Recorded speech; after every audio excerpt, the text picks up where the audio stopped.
ایسا باور کرایا جاتا ہے کہ اسلام ایک ظالمانہ مذہب ہے جس کے اندر جانور کو ذبح کرنے کا حکم دیا گیا ہے، لیکن کیا یہ حقیقت ہے؟ بالکل نہیں۔ اگر آپ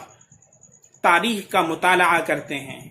آپ اسٹڈی کرتے ہیں، ڈیپلی نالج آپ کے پاس ہے، یہ بات کبھی نہیں کہیں گے، اس لیے کہ قربانی کا وجود ہر مذہب کے اندر ہے،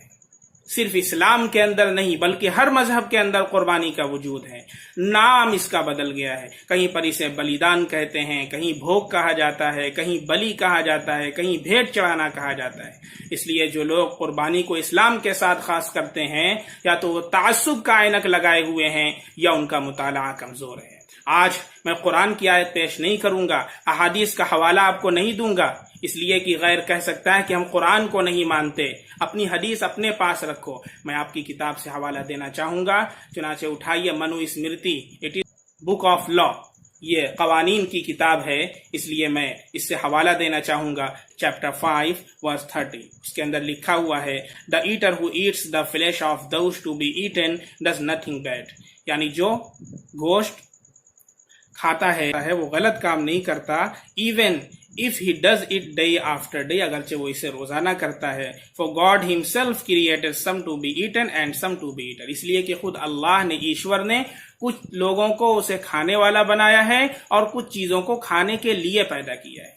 یہ منو اسمرتی کے اندر لکھا ہوا ہے، قرآن میں نہیں لکھا ہوا ہے، حدیث میں نہیں لکھا ہوا ہے۔ منو اسمرتی چیپٹر 5 verse 39 and 40 کے اندر کیا لکھا ہوا ہے؟ God himself created sacrificial animals for sacrifice، اللہ نے خود قربانی سے متعلق جانوروں کو قربانی کے لیے بنایا ہے۔ therefore killing in a sacrifice is not killing، قربانی کے لیے کسی جانور کو ذبح کرنا وہ جیو ہتیا نہیں ہے، بلکہ اللہ نے خود اسے قربانی کے لیے قربانی کے جانوروں کو بنایا ہے۔ اسی طریقے سے منو اسمرتی چیپٹر 5 verse 31 کے اندر لکھا ہوا ہے eating meat is right for the sacrifice، گوشت کھانا قربانی کے لیے بالکل درست ہے۔ this is traditionally known as a rule of the gods، یہ اللہ کا قانون ہے، ایشور کا قانون ہے۔ چلیے مہابھارت کا حوالہ دیتے ہیں۔ مہابھارت تو پڑھ رکھا ہوگا امش دیوگن صاحب نے، اور بی جے پی صاحب کے جو لیڈر ہیں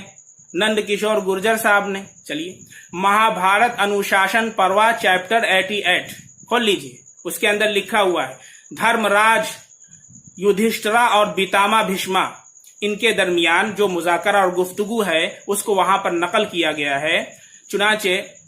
شردھا کسے کہتے ہیں؟ جو مردوں کی سرمنی ہوتی ہے، ان کی جو مجلس ہوتی ہے، جو آباء و اجداد جن انتقال کر چکے ہیں، تو ان کی تقریبات جو ہوتی ہے اس میں کون سا کھانا پیش کرنا چاہیے تاکہ ان کی روح کو سکون ملے، ان کو اطمینان ہو سکے۔ تو بھیسما نے یہ راج یدھشٹرا نے بھیسما سے سوال کیا، تو بھیسما نے جواب دیا کہ اگر چاول، دال اور پھل وغیرہ دیا جاتا ہے تو وہ 1 مہینہ خوش رہتے ہیں، اگر مچھلی دی جائے تو 2 مہینہ خوش رہتے ہیں، اگر مٹن دیا جائے تو 3 مہینہ خوش رہتے ہیں، اگر خرگوش دیا جائے قربانی میں تو 4 مہینہ خوش رہتے ہیں، اگر بکری کا گوشت دیا جائے تو 5 مہینہ خوش رہتے ہیں، اور اس کا میں نام نہیں دوں گا، میٹ آف پگ جس کو عربی میں خنزیر کہتے ہیں، اگر وہ دیا جائے تو 6 months 6 مہینہ، اگر دا فلیش آف برڈز چڑیوں کا گوشت دیا جائے تو 7 مہینہ، نمبر 8 ہرن کا گوشت دیا جائے تو 8 مہینہ، نمبر 9 دا میٹ آف